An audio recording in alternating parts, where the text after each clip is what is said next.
Welcome back to CP0.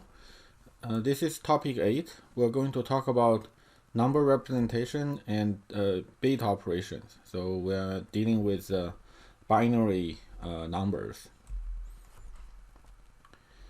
So as I'm sure most of you have watched the Matrix movie, so near the end of the first movie, when Neo finally wakened up to his power, so what happens is he saw the system as bits, as binaries, 0 and 1.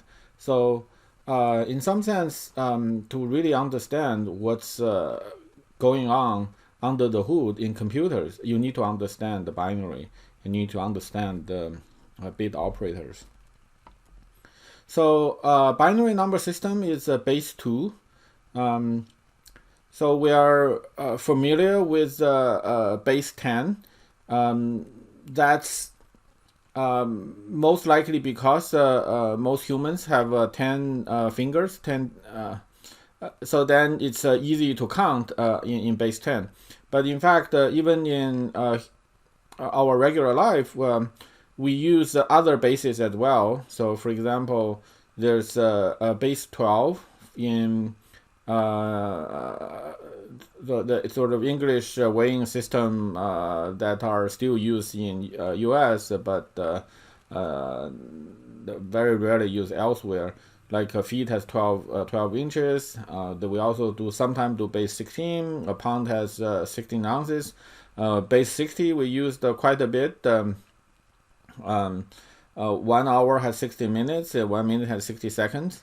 And so bases, we can vary that. Base 2 may look a little bit weird because we only have 2 digits. We only need 2 digits, 0 and 1. So the base is essentially about place value. So in base 10, the unit digit represents 1. The digit before that, which we call the 10th digit, represent a value of 10, and the place before that represent a place value of 100. So that's 10 to the 0 is 1, 10 to the 1 is 10, 10 to the 2 is 100, and the 10 to the 3 is 1000, and so on.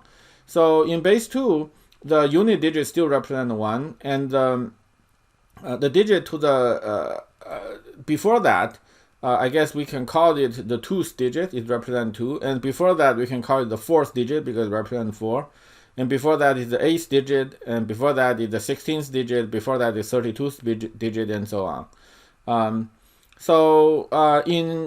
C, C++, and Java, one can directly use binary literals in your program. So you can write a number. Instead of writing 8, you can write 0B1000. So this is a binary representation of 8 because the place value, this is 1, 2, 4, 8. So a 1 here represents 8.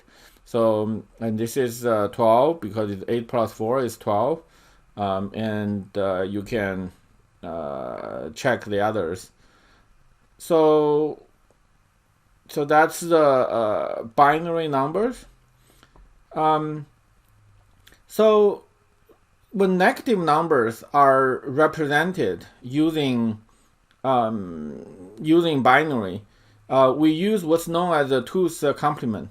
So by the way, the main reason that base 2 is used in computers is in a sense the electricity states, they're two very natural states, on or off, or has electricity or not, conduct or doesn't, conduct electricity or doesn't. So that's why in hardware it's very easy to represent these 2 states, on or off. So that contributed to base 2 being used. So I guess there's no fundamental reason that the computer cannot be built using other bases, but then maybe there's some encoding need to be done at the hardware level to make it work more naturally. So to represent negative numbers, it's whether it's a positive number or negative number, it's just a sequence of bits.